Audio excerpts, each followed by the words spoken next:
This episode is brought to you by Google Gemini. With the Gemini app, you can talk live and have a real-time conversation with an AI assistant. It's great for all kinds of things, like if you want to practice for an upcoming interview, ask for advice on things to do in a new city, or brainstorm creative ideas. And by the way, this script was actually read by Gemini.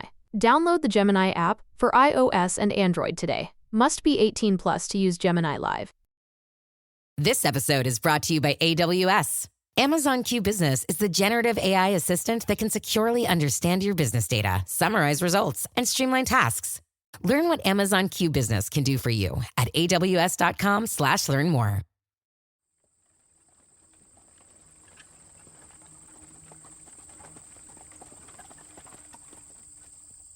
Benjamin Branfill dismounted from his carriage after a morning of travel. Shielding his eyes from the brightness of the sun, he turned and held out his hand to help his wife to the ground. Around him was a hive of activity. His assistant, the third and final British member of the party, was busy directing his retinue of Indian officers and servants as they unloaded the Branfill's luggage. Branfill took in the sights of his new home and his new station. The small town of Rajahmundry was a prosperous trade hub, sitting on the banks of the Godavari River. Raw cotton was grown further west and brought to the town, where it was woven into textiles in nearby villages and exchanged for cash. These cotton goods made their way down the sacred river to the coast, where they would be bought and sold and travel all over the world. About 20 miles north of Rajahmundry sat Pallavaram, the seat of the local Raja, Mangapati Devi Reddy. Mangapati had been Raja since 1780, the same year that Branfill had first arrived in Madras as a 19-year-old clerk. He had survived the gauntlet of tropical disease which killed more than a third of new arrivals, and now, in 1794, he was appointed district collector, and he arrived in Rajahmundry to take up his new position. Branfill watched as their luggage was hauled into the bungalow, which would serve as both his office and his home for the next decade. Besides their clothes and their personal belongings, the boxes contained the future of the district. Volumes of empty accounting ledgers, ready to be filled, and copies of the new rules which the East India Company expected everyone to follow. Mangapati soon met with Branfill, confident that his existing good relationship with the company would continue under this new system. 6 years later, the Raja of Pallavaram fled into the hills as company sepoys stormed his fort and killed his followers. He hadn't paid the revenue which the new rules demanded. His reasons, poor harvests and local unrest, were irrelevant to Branfill and his superiors. Mangapati would escape with his life, but his title and his lands were seized and given to the highest bidder, to whoever promised the company that they could deliver what the Raja had not. When they also couldn't deliver, they found sepoys on their doorstep too. The estates of Pallavaram were sold and resold, parcelled up and divided. These scenes were repeated all across India. Wherever the company now ruled, rulers were deposed, landlords were dispossessed, and tenants and peasants were squeezed for more money as their new landlords tried to keep the sepoys from their door. Increasingly, the true rulers of India were British collectors, scattered across the countryside, sitting in their bungalows, filling in paperwork. Fortunes and futures were decided by the stroke of a pen and the guns of the sepoys. Winds of Change, Season 1, Episode 2. Hostile Takeover. Welcome to Winds of Change. I am Dr. Samuel Hume, and on this podcast we will be discovering how the sun set on the British Empire. In our first episode, we saw how the English East India Company got its start in South Asia. From trade posts called factories, the Europeans curried favour with local rulers and did business with local merchants and producers. Over the course of the 17th century, the company acquired 3 settlements which would become strongholds of British power and trade. Bombay, just south of the trade hub of Gujarat on the west coast, Madras on the southeast Coromandel coast, and the newest of the 3, Calcutta on the Bay of Bengal. As we saw in our first episode, the East India Company had emerged from the ashes of defeat in their war with the Mughal Empire. After more than 3 decades, building up their position in Calcutta, Bombay, and Madras. In 1717, they won through negotiation what they had tried to seize through force, an imperial farman, a decree, bestowing additional rights and privileges. The East India Company sends an embassy to the Mughal court after having really established itself as a much more powerful player in Bengal out of its sort of city-state of Calcutta. That was Philip Stern, professor of history at Duke and author of The Company State and Empire Incorporated. This embassy manages to secure that farman, or that command or grant, with a lot of the conditions that the East India Company had demanded 30 years earlier that had led to the war. But the company's position was not the only one that had altered over the years. After Emperor Aurangzeb's death in 1707, a succession of short-reigning or weak emperors followed, and the vast Mughal Empire began to change. Some historians call this a decline into anarchy. Others, a decentralization of authority. Whatever it was, the company took to it like a fish to water. In this episode of Winds of Change, we will see how the East India Company expands its influence from those three centres of power. This too has been a subject of intense historical debate, and traditional histories present this period as the company undergoing its own change, from a mere merchant company only interested in trade to a territorial government ruling subject people and willing to use military force to expand. This change was seen as something that almost happened by accident. The Victorian historian John Seeley described the British as having conquered half the world in a fit of absence of mind. But, as we also saw last time, recent scholarship shows that the company was always a government, always saw itself as a government, and had been willing to use force against its European and Asian rivals since its very first voyage. Whether it was a decline or a decentralization, for 30 years after Aurangzeb's death, Mughal authority dispersed from the centre, Delhi, Agra, and the surrounding region, out to local powers. Aurangzeb's empire was vast, so there were a lot of local powers. But as deserving of attention as many of these actors are, the one we need to know about for now is Bengal. We met the Nawabs of Bengal last time, but since the death of Aurangzeb, their position only got stronger. Places like Bengal became much more autonomous in how they were governed by the leader of those provinces. And in Bengal, that leader is known as a Nawab. It tends to be translated by the English as governor, though it's a bit more complicated. And a lot of those concessions that the company gets in 1717 produce a great deal of conflict with the Nawab of Bengal. That farman was interpreted by the company in the widest possible way, and this included the use and abuse of dastak. The right of dastak was the right to claim exemptions from tolls, tariffs, and duties throughout Bengal. It was meant to make official company business as smooth as possible, but company servants quickly started insisting that the dastak applied to their private trade as well. There is a reason why Europeans go to the East Indies and come back rich. It's not because of the wages they're getting from the East India Company. No, it's because of all these opportunities for private trade that they are engaging in and taking advantage of.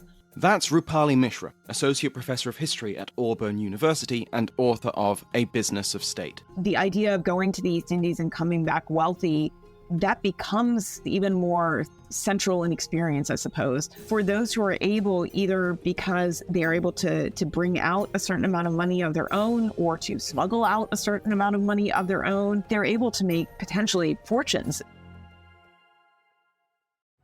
The historian Spencer Leonard suggests that the use or abuse of dastaks became a large-scale parallel customs regime for Indian merchants too. In return for a fee, company servants would offer their dastak and the customs exemptions it provided as patronage to local traders. The company servants got paid, the Indian merchants benefited from not having to pay tariffs, and they had stability as part of company networks. Everybody wins. Except, of course, for the Nawabs and Rajas who were denied customs revenues. Now, those Nawabs and Rajas often resisted these blatant abuses of dastak, but company servants could throw their weight around in other ways. Enter the sepoy. A sepoy is just an Indian soldier employed by any of the European companies that are in India in the 18th century. I asked Dr. Christina Welsh, the Robert Critchfield Chair of English History at the College of Worcester, about these early company forces. This term that sort of generically meant soldier in Western India, when it's transported into Eastern India, begins to mean something different. It specifically designates an Indian recruit who is formerly incorporated into the company's armies and, crucially, nominally trained and disciplined according to the quote-unquote European style. Whether the 30 years after Aurangzeb's death were a decline or a decentralization of the Mughal Empire, it was dealt a heavy blow in 1738. Professor John Wilson of King's College London. Basically, the Mughal Empire, the institutions of Mughal rule are fragmenting from the late 1730s, 1740s, after Mughal India is invaded by Nadir Shah. The ruler of Persia defeated the Mughal forces in Punjab, and then at the Battle of Karnal outside of Delhi, he utterly routed the army of Muhammad Shah, the current Mughal emperor, and won his submission. The two emperors entered Delhi together, and a peaceful but thorough pillage of the imperial treasury followed. But it didn't stay peaceful. The occupation ended in a massacre of the city's population, the Persian annexation of all land west of the Indus River, and the seizure of the Peacock Throne, the extravagant symbol of Mughal authority ever since Shah Jahan. Nadir Shah returned across the Indus and through the Hindu Kush, leaving Muhammad Shah still in place as Emperor of Hindustan. But now, that title was a shadow. His treasury was empty, his capital was sacked, his people had been slaughtered, his army had been defeated, he had submitted to a foreign emperor, and he didn't even have his ancestral throne. Particularly what's important is the flow of cash between different parts of the Mughal Empire has broken down. So the only way in which local rulers can get resources is through plunder, etc. Before the Persian invasion, the emperor had been able to maintain some authority over his increasingly powerful and autonomous subjects, even if this was sometimes just lip service. Nadir Shah had stripped away that legitimacy and shattered any remaining hold he had over powerful players like the Nawab of Bengal, the Chhatrapati and Peshwas of the Marathas, the Nizam of Hyderabad, and the East India Company. The company had built up a system of forts, garrisons, and diplomatic connections, and so it was well prepared to weather the storm which followed Nadir Shah's invasion. To quote from Professor Wilson's India Conquered, the chaos of the 1740s and 1750s was a time when it thrived.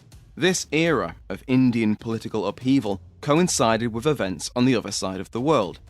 The War of Austrian Succession between 1740 and 1748, and then the 7 Years' War between 1756 and 1763, involved Great Britain, France, Spain, and the Netherlands. With the European powers on different sides, their colonies, companies, and allies across the globe had to join the fight. The 7 Years' War is sometimes called the First World War, and for good reason. Soldiers clashed on every continent, navies battled in every ocean. India was no exception, and the French, the Dutch, and the English East India Companies vied for influence through alliances and armies. So it is time to introduce Sir Robert Clive. Robert Clive was an East India Company officer. He joined the East India Company quite early on, was interested in military pursuits within the East India Company. He is one of those figures who gets put into the imperial pantheon, the heroes of the British Empire, especially in the Victorian period.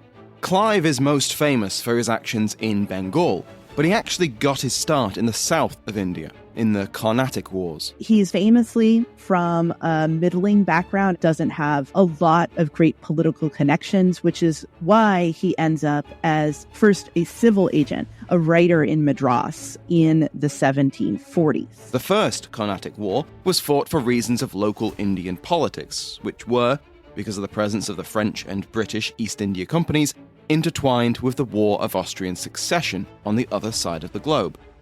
This war didn't go well for the British Company, and Madras was captured by the French. It was returned in exchange for a French fortress in Nova Scotia when the War of Austrian Succession was formally ended in Europe. But the hostilities in India continued more or less unabated, because the two European companies backed different claimants as Nawab of Arcot.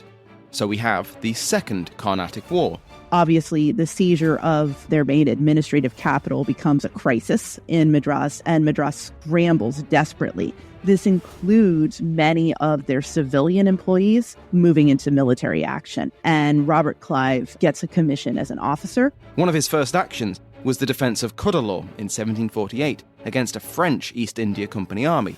But his big break came in 1751 at the Siege of Arcot. The British claimant to Arcot, Muhammad Ali Khan, was losing the conflict, and so he offered the company a deal: 20,000 rupees and 25 miles of land around Madras. In return, he would have the use of the company's army.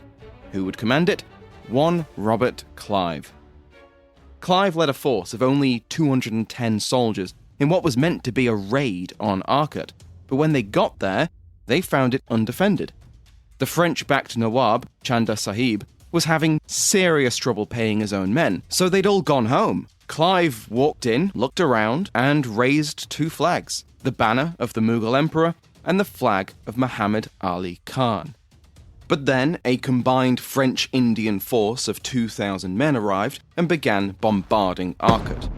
Clive lost 2/3 of his small force, and the town was in ruins after 10 hours of constant fire. So this great moment when Robert Clive led British and Arcot forces to defend Arcot against attack. This moment, in a sense, it's not the English or the East India Company that is kind of standing forth, but an Indian ruler. The flag that Clive is protecting, if you like, is the flag of Arcot. The British forces were only saved by the timely arrival of their own allies. 6,000 Marathas appeared on the horizon, and the siege was quickly abandoned. Muhammad Ali Khan had built up a substantial network of allies.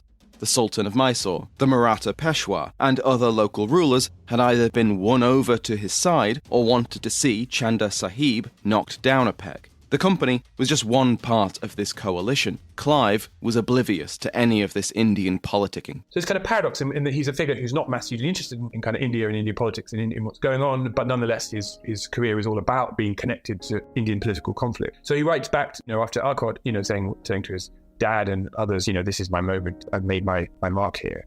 But as I say, it's very much as an agent of Indian political forces at the time. After Arcot, he was second in command when the British played their part in defeating Chanda Sahib in 1752. From the grateful Nawab of Arcot, the company received their promised reward: 25 miles of land outside their stronghold of Madras, along with the right to govern and tax its people. Clive sailed home in 1753, and he would return to India within 2 years. When he next returned to Britain, he would be hailed as a hero. This episode is brought to you by LifeLock.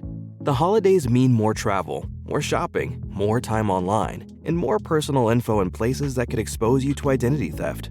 That's why LifeLock monitors millions of data points every second. If your identity is stolen, their US-based restoration specialists will fix it, guaranteed or your money back.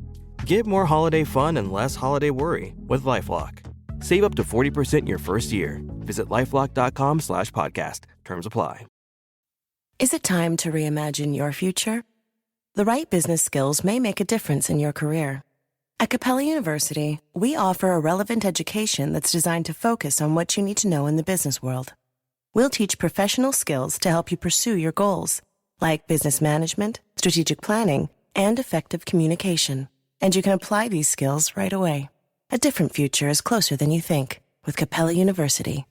Learn more at capella.edu.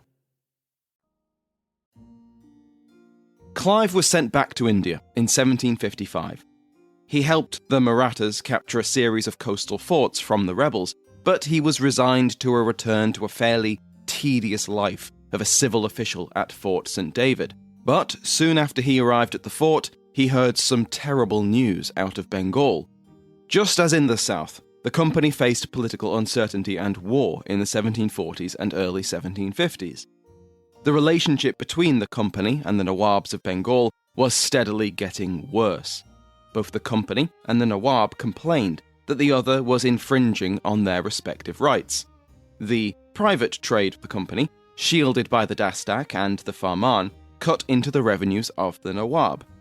From 1740, that Nawab was Alivardi Khan, a confident and energetic ruler who repeatedly pressured Calcutta. In 1752, he demanded, and received, 300,000 rupees from the city.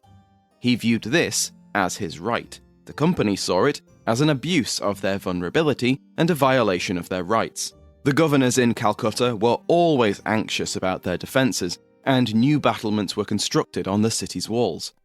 We have a letter from a company official, William Watts, to the Calcutta Council, and it reads, "I think a previous application to the Nawab of leave to fortify Calcutta a step highly improper for us to take, for in case the Nawab should absolutely refuse us his permission, we must at once give over all thoughts of fortifying or do it in defiance of him." So Watts is suggesting an approach of asking for forgiveness instead of permission.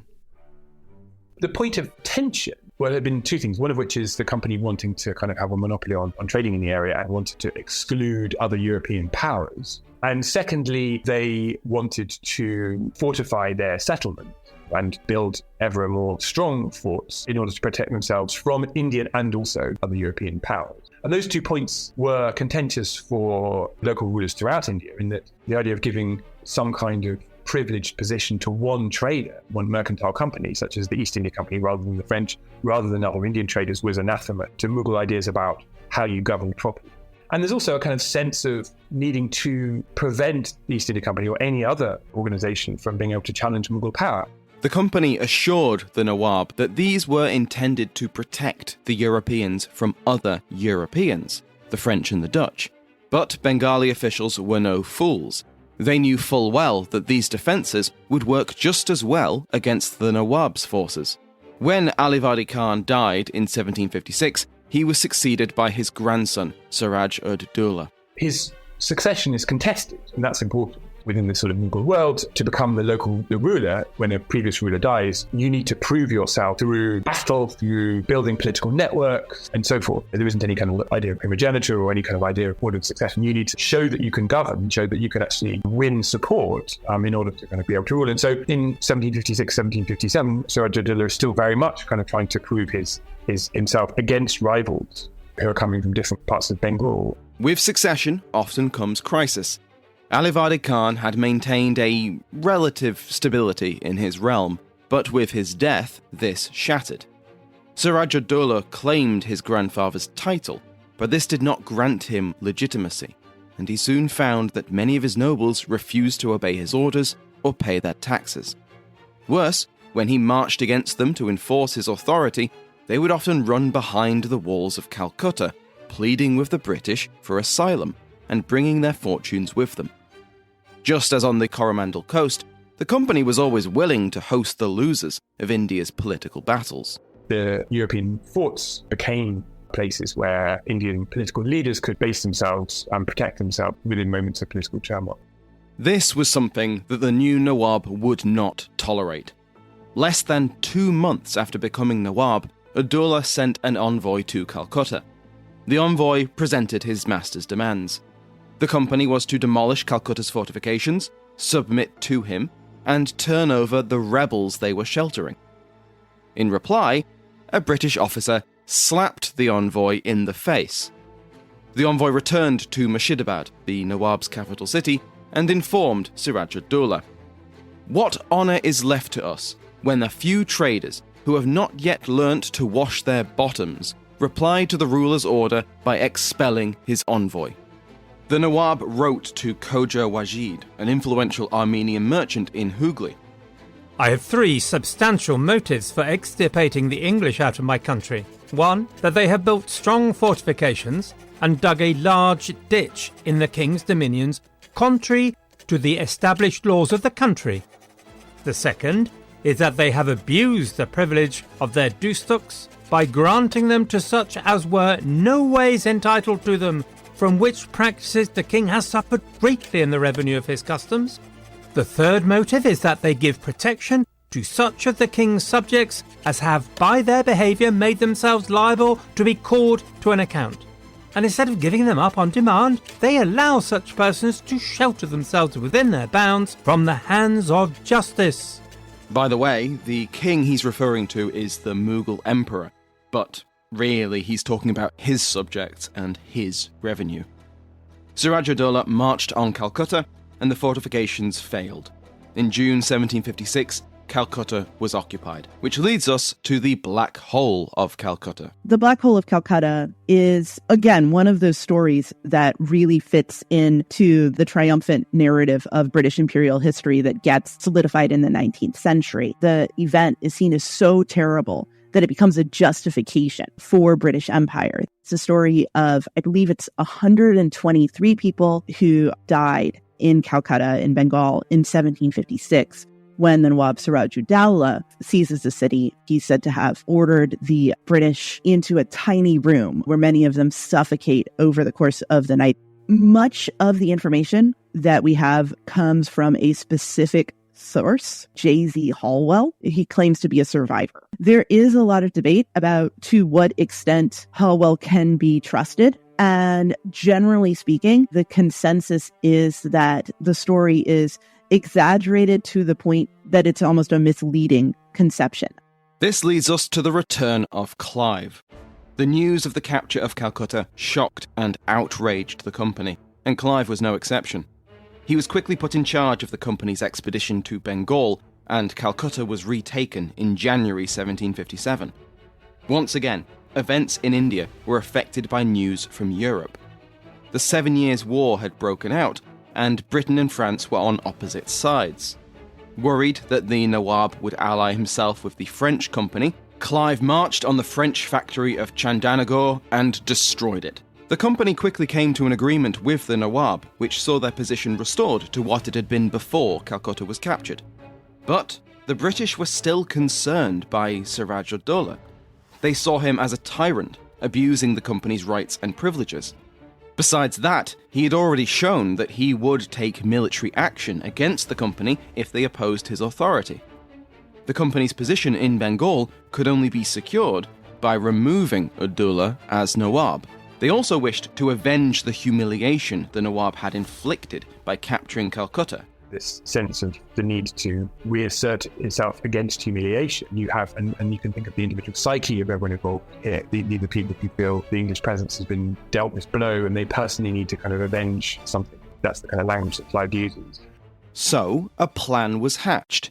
The company plotted with Siraj-ud-Dowlah's subordinate, Mir Jafar, as well as the Jagat Seths, a vastly wealthy merchant and banking family based in Murshidabad.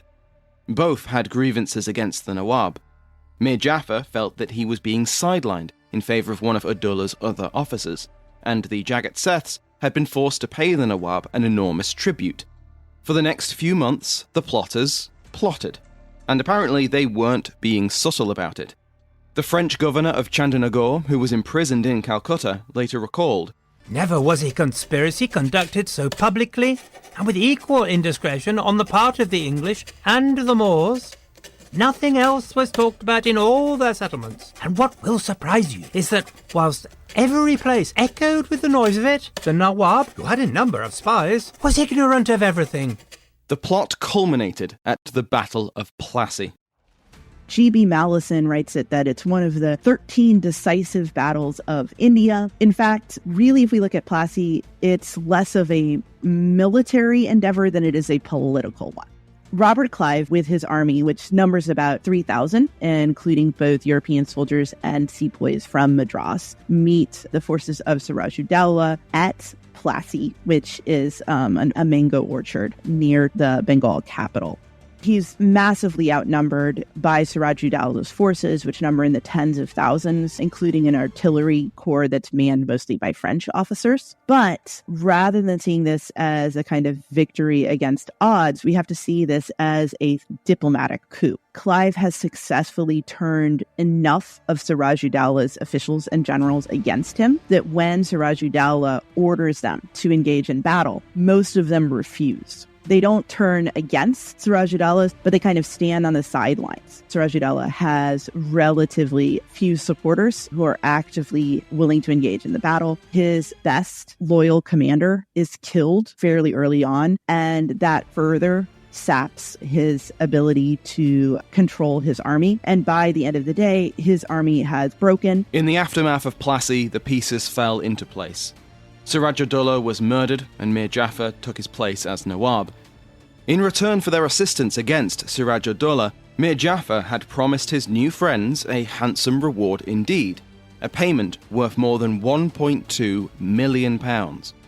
He would come to regret this generous offer, because when he checked the dead Udullah's treasury, he found that there was much less than expected. He informed the company of this, and Clive, who had followed his puppet Nawab back to Murshidabad, came to have a look. He left the bulk of his army at a safe distance from the city, and took a guard of 500 men into the city to check Mir Jafar's claims, and to ensure that the company got paid first. Over the next 24 hours, the treasury of the Nawab of Bengal, the richest single part of the crumbling Mughal Empire, was emptied of 2/3 of its treasure. Where all this treasure ended up, and whose pockets it fell into, were questions which would dog Clive in his later years. Defending himself at an inquiry 15 years later, he declared, "Am I not rather deserving of praise for the moderation which marked my proceedings? Consider the situation in which the victor at Plassey had placed me. A great prince was dependent on my pleasure. An opulent city lay at my mercy. Its richest bankers bid against each other for my smiles. I walked through vaults which were thrown open to me alone, piled on either hand with golden jewels. Mr. Chairman, at this moment, I stand astonished at my own moderation." Wherever the fortune of Bengal disappeared, Mir Jafar was confident that his treasury would soon be refilled. Bengal was the richest part of India, after all, and now it was his. But Mir Jafar had misjudged the limits of his authority. After Plassey, the company ruled the roost. Convinced of the impotence of the new Nawab, company servants and their clients ran roughshod over everything and everyone else. The existing abuse of dastaks became rampant. Private traders simply refused to pay taxes to Nawabi officials, and so they could outcompete competitors who did. Faced with resistance from agents of the Nawab or from other businesses, company servants could, and did, call on company sepoys to handle it. Officials were roughed up or killed. Competitors were driven out of town. Soon, more and more traders claimed they were operating on behalf of the company, whether they were or not, and so refused to pay tax. The company agent stationed in Murshidabad wrote to his superiors, describing how the actions of his fellow servants was undermining the stability of Bengal. "I beg leave to lay before you a grievance which calls loudly for redress, and which will, unless attended to, render ineffectual any endeavours to create a firm and lasting harmony between the Nabob and the company. I mean the oppressions committed under the sanction of the English name. This evil, I am well assured, is not confined to our subjects alone, but is practiced all over the country by people falsely assuming the habits of our sepoys or calling themselves our gomasters. To hold vast possessions, and yet to act on the level of mere merchants, making immediate gain our first principle, to receive an immense revenue without possessing protective power over the people who pay it, these are paradoxes not to be reconciled, highly injurious to our national character, and bordering on inhumanity." That company agent was Warren Hastings, and we'll see a lot more of him. As his revenues dried up, Mir Jafar could only watch as his treasury emptied even further. Soon, he could no longer pay his army. Wages would soon be more than a year in arrears. Then, the Zamindari of Bengal joined in, refusing to serve the Nawab or pay their own taxes, daring him to do something about it. There were soon outright rebellions against the Nawab. Mir Jafar turned to the Jagat Seths, his former partners in the Plassey conspiracy, requesting a loan to pay his troops, only to be turned away. The Jagat Seths had not become a financial powerhouse by backing the losing side. Commercial confidence in Bengal collapsed across the province. To quote from James M. Vaughan in his chapter, The Plassey Revolution in Bengal and the Company's Civil War in Britain, Clive and his inner circle seized advantage of the British military position, taking every step necessary to secure the EIC's hegemony over Bengal and to render the Nawabi regime little more than a shadow of its former self. After Plassey, the company stopped importing large quantities of gold and silver bullion to India. Before, specie was needed to buy Asian goods, which were either sent back to Europe or exchanged for other goods. Now, the company used the tax revenues of the land granted to them, both in Bengal and in the Carnatic.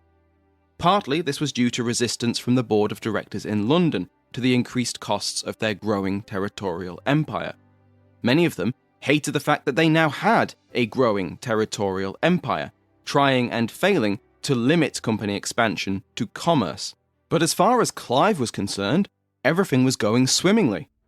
2 years after Plassey, Clive sailed home to adoring crowds, leaving Bengal in chaos.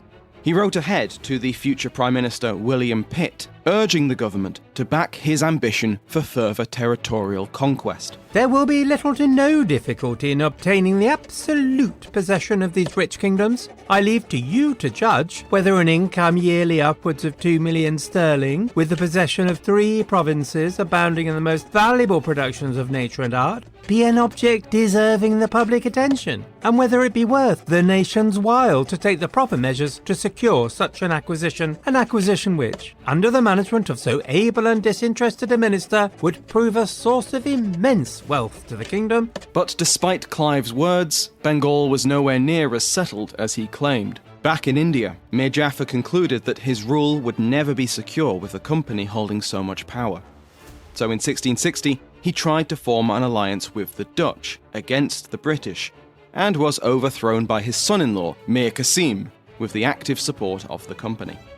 In exchange, the third Nawab of Bengal in as many years gave the British the districts of Midnapore, Bardhaman and Chittagong to rule and tax, along with 5 lakh rupees, 500,000 rupees, as a gift. Mir Jafar fled to Calcutta for safety. But Mir Qasim had the same problem as his father-in-law. Company trade was draining the Nawabi revenues, as well as devastating his legitimacy and ability to rule. By 1763, Mir Qasim had come to the same conclusion as Mir Jafar. The British had to go.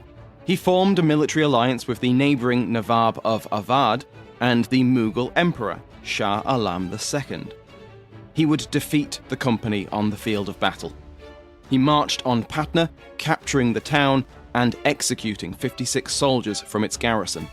The company responded by declaring, "Surprise, Mir Jafar is Nawab again," and gathering their forces to put the rightful ruler back on the throne.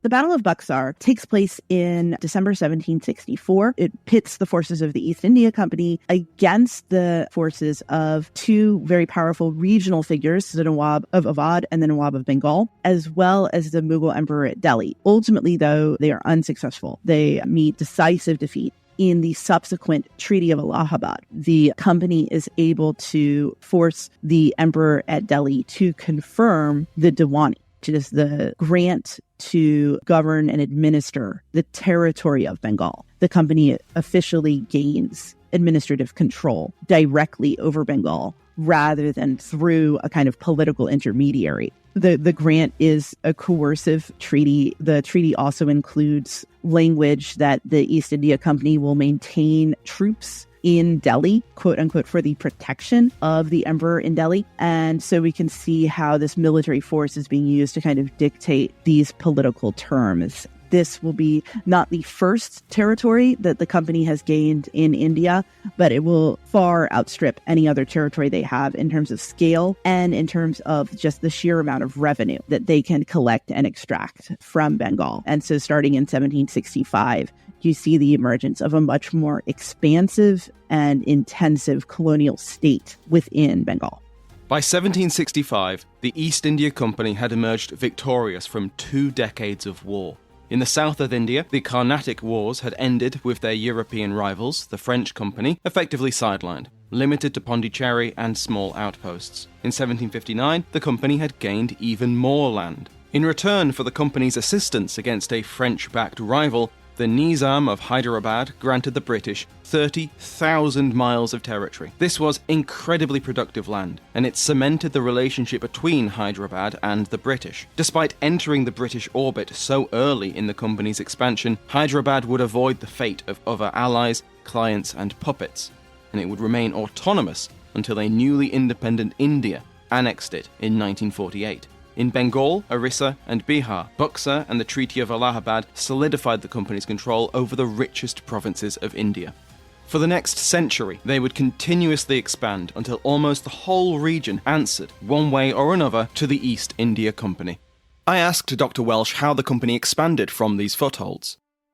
In terms of territorial expansion, we can see in the north the company asserting more and more influence, not just in Bengal, but also in Awadh, in Benares, and in a number of other regions in North India. In some cases, seeking to acquire direct territorial control. In other cases, seeking forms of what will ultimately be called subsidiary alliance, where they retain a nominally independent ruler, but will take revenue from that state in order to fund the military and diplomatic affairs, which the company will directly control. In the south, you have a series of bitter conflicts, both with Mysore as well as with the French, and in both the south and in Bombay against the Maratha Confederacy, which is the strongest political power in India in this part of the 18th century. So you have these extremely intensive military campaigns going on,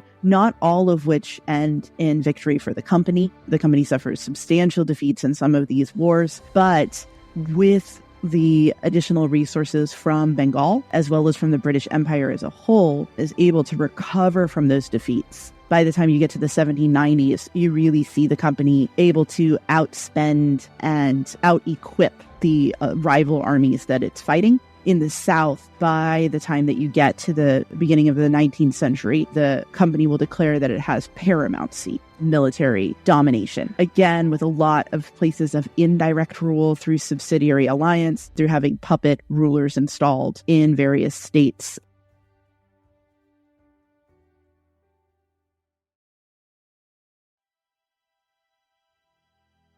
It did not take long for the impact of company rule to show itself.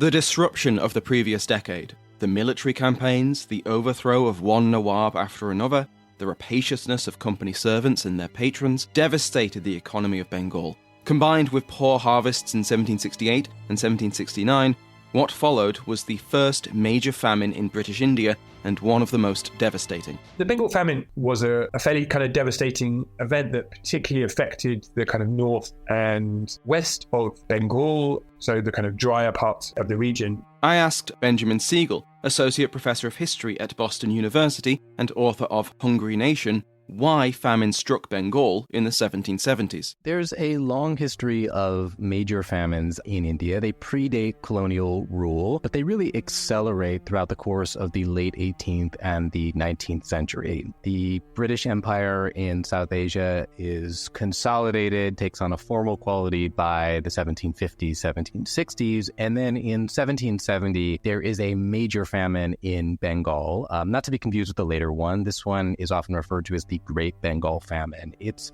quantitatively and proportionally much larger than the 1943-44 famine. It kills somewhere between a fifth to a third of Bengal's population.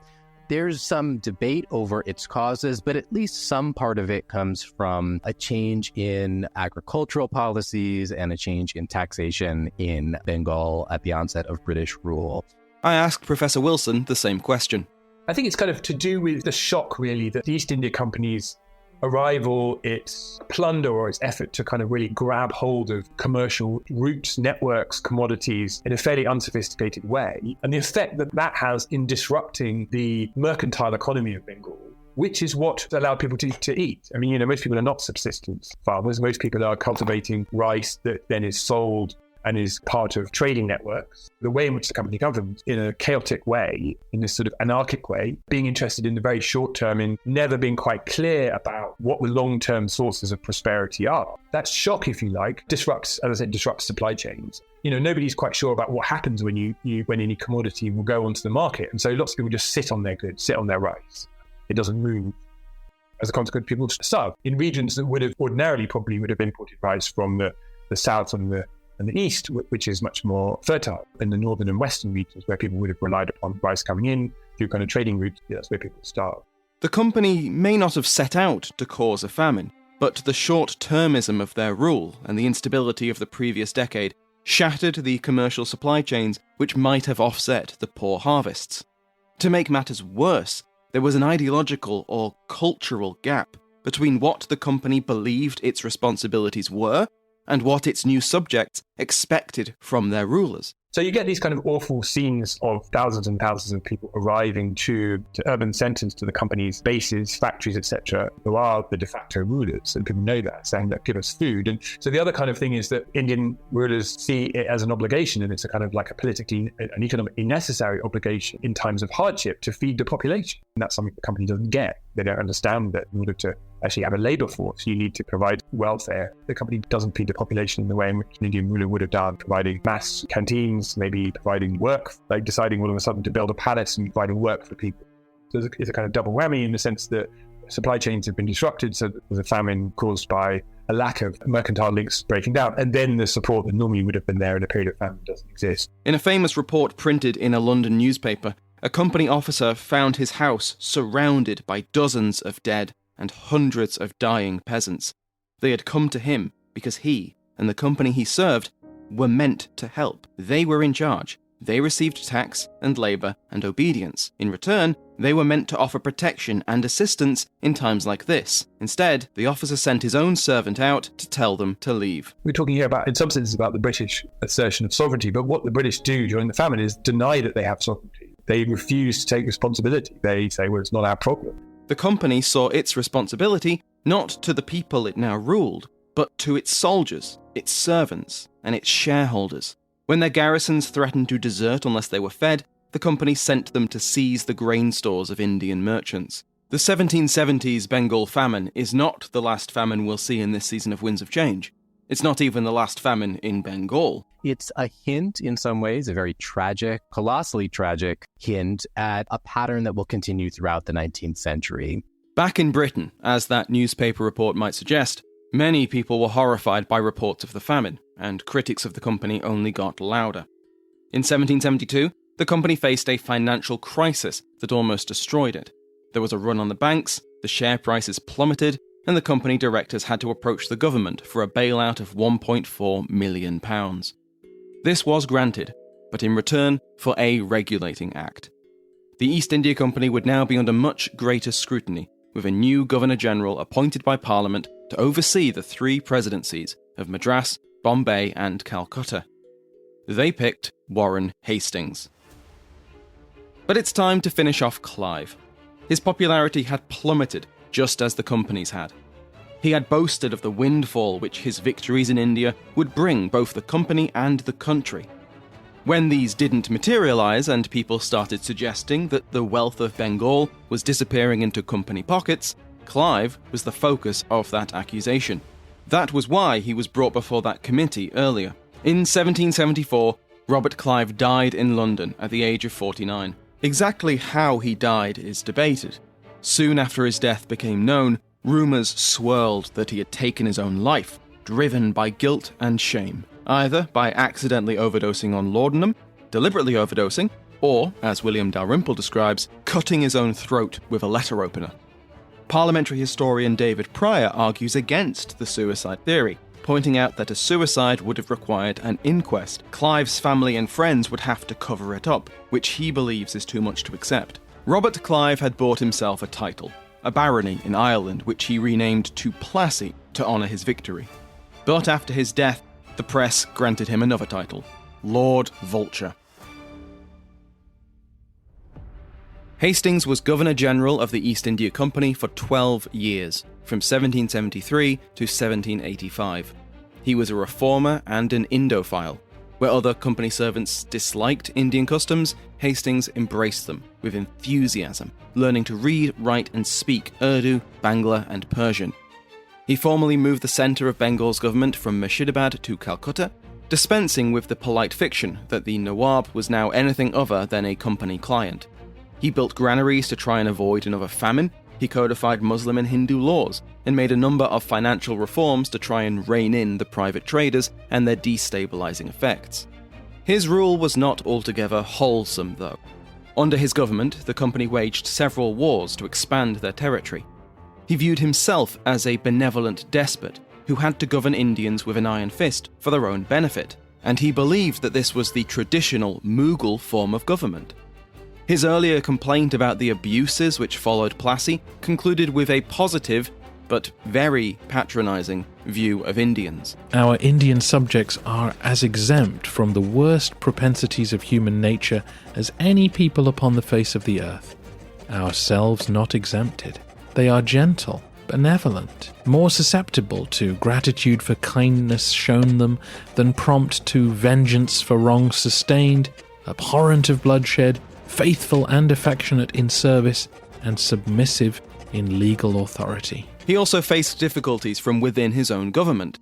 Part of the Regulating Act which put him in power also brought Crown councillors, and one of these councillors was Philip Francis.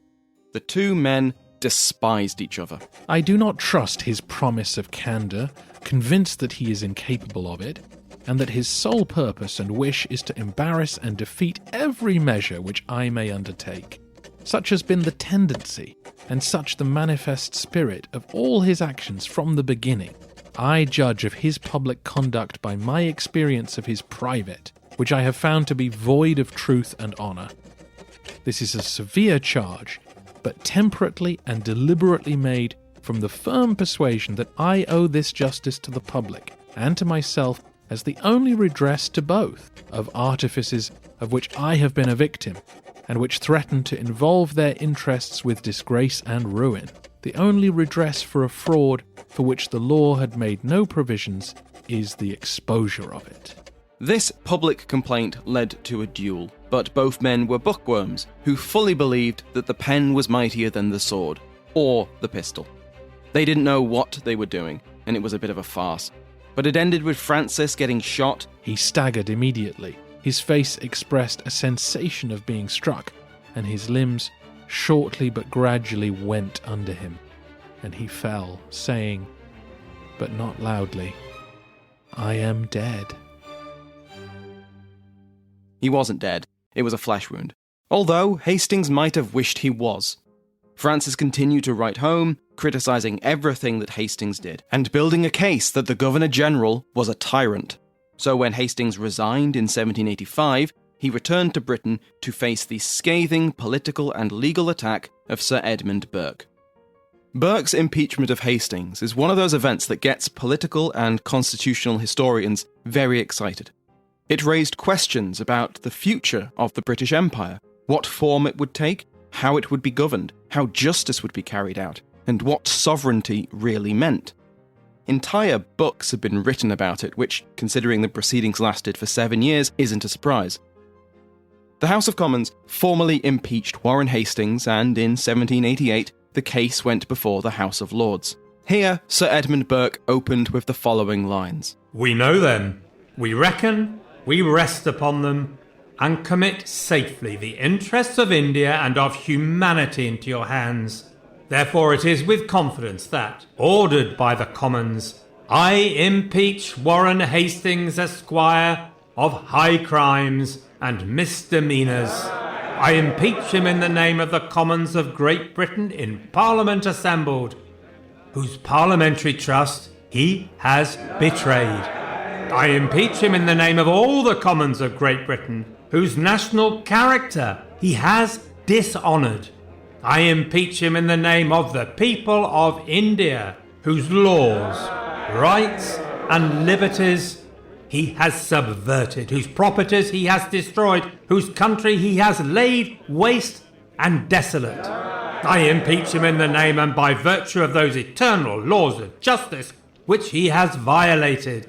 I impeach him in the name of human nature itself, which he has cruelly outraged, injured and oppressed in both sexes, in every age, rank, situation and conditions of life." Hastings was not about to take these charges lying down.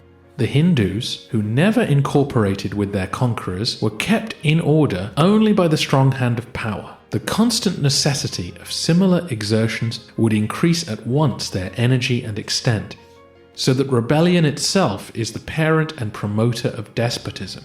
Sovereignty in India implies nothing else. The whole history of Asia is nothing more than precedents to prove the invariable exercise of arbitrary power. Burke was not convinced, and as Miti Mukherjee has argued, he insisted that non-European, non-Christian peoples had the right to defend themselves from colonization or foreign rule. He based these arguments on his belief in the rights of property and his belief that natural law applied to everyone. These gentlemen have formed a plan of geographical morality, by which the duties of men in public and in private situations are not to be governed by their relative relation to the great governor of the universe, or by their relation to mankind, but by climates, degrees of longitude, parallels not of life, but of latitudes, as if, when you have crossed the equinoctial, all virtues die. This geographical morality we do protest against. Mr. Hastings shall not screen himself under it. The laws of morality are the same everywhere. In the end, after 7 years and 148 days of hearings, the House of Lords acquitted Hastings of all the charges. In the 1790s, the company began to shift its style of government, with the arrival of Hastings' replacement as Governor-General.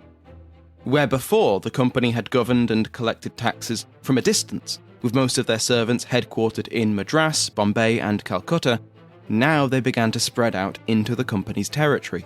More than 300 would be stationed in communities as administrators, bureaucrats and governors. They brought with them new rules. In previous years, Indian landowners negotiated individually with the company. There was a flexibility in this system which echoed pre-company administration. But the arrival of the new Governor-General changed all of this. Charles Cornwallis, fresh from his defeat against the newly born United States of America, arrived in Calcutta, and he put into practice a new set of rules, known as the Cornwallis Code, or the Permanent Settlement. They were supposed to make company rule smoother, more stable, and less corrupt. All 3 presidencies soon brought the code into effect. They want to cut through and just do away with the debates about what's properly, truly the Indian way to do things, and just kind of assert a more simple structure of government. In doing so, they don't claim, oh, we're going to bring you kind of enlightened British ways of doing things. They're not talking about importing any British values or anything. They're just talking about simplifying things to provide a set of rules that are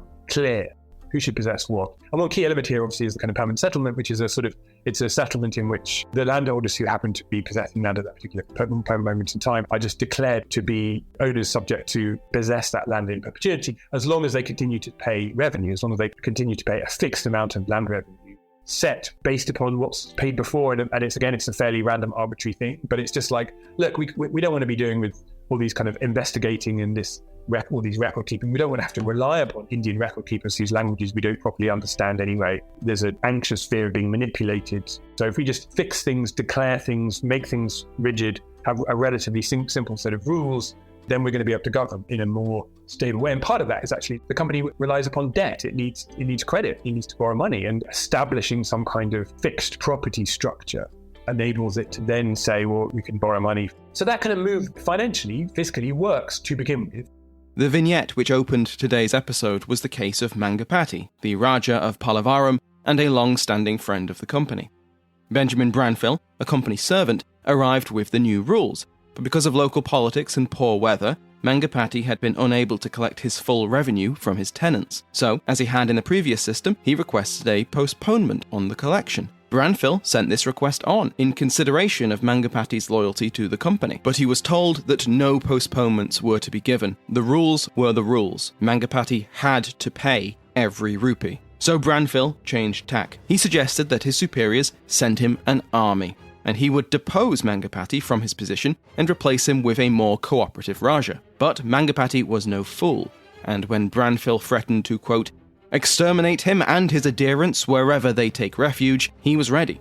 He had raised a force to defend himself and fortified Pallavaram. Despite his bluster, it was Branfill who was in the more dangerous position, and he was only saved by a convenient column of company soldiers who were passing through. They stormed the Raja's fortress and forced Mangapati to flee. The Pallavaram estates were sold and then sold again. Branfil himself was criticised by the company for the use of force, but he insisted that it was the only way to maintain British authority, and scenes like this occurred all over British India. For a while, this move works, but they basically kind of created a kind of Ponzi scheme, because what, in fact, is keeping the coffers of Bengal afloat is money from land sales, because they keep on saying, landowners don't pay revenue because they're engaging in this kind of negotiating process and they're not understanding what's going on. The British say, we're just going to sell your land. And then the kind of money that comes in from the sales is what is kind of basically keeping the company afloat. But this only works if you're perpetually selling land, right? Which doesn't carry forever.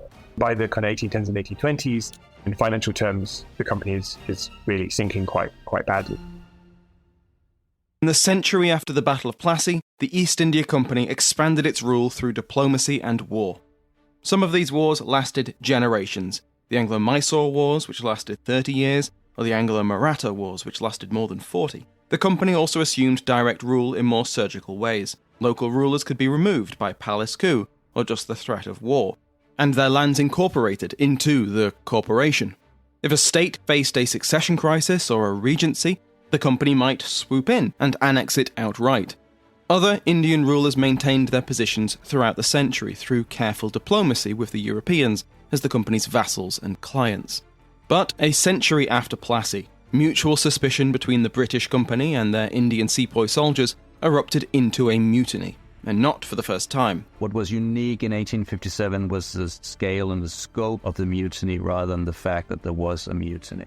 But in 1857, the mutiny tapped into long-standing grievances. What began as a mutiny at Meerut escalated into an uprising all across North India. Suddenly, as the sepoys are going out into the countryside, they are passing through villages and they're spreading the word. British rule is falling, and people start to see the British are not in charge anymore. The sepoys are assuming control of the countryside. As we will see in the next episode of Winds of Change, the British are ruthless in their response. The suppression takes place through a great deal of brutality, unprecedented violence in the suppression. If you have enjoyed this episode of Winds of Change, word of mouth is the best way to help an independent podcast like this succeed. So if you know someone who loves history, tell them to find Winds of Change on their favourite podcast app, or to go to langnessmedia.com.